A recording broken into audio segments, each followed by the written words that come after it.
Inihayag ng Department of Public Works and Highways o DPWH na posibleng umabot sa 25 hanggang 27 billion pesos ang gagastusin para sa ipapatayong bagong gusali ng Senado sa Taguig City dahil sa inflation o pagtaas ng presyo ng mga bilihin at serbisyo.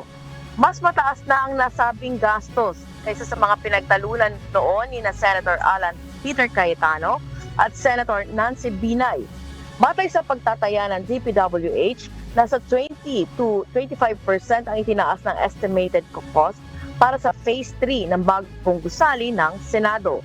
Inatasan na ng Senate Committee on Accounts ang DPWH na muling kwentahin ang gagastusin para sa pagpapatayo ng new Senate building. Mananatili naman muna ang Senado sa GSIS building sa Pasay City kung saan rumerenta ang mga senador mula pa noong 1997. Aabutin po ng 25 to 27 including the cost of land. Plus yung inflationary cost na po kasama po. Ang problema, may pending tayo na revision sa designs. So pwede pang tumaas ng 25 to 27 billion. Ako tingin ko kung hindi magbabago kung wala tayong babaguhin diyan baka 26 to 29 billion.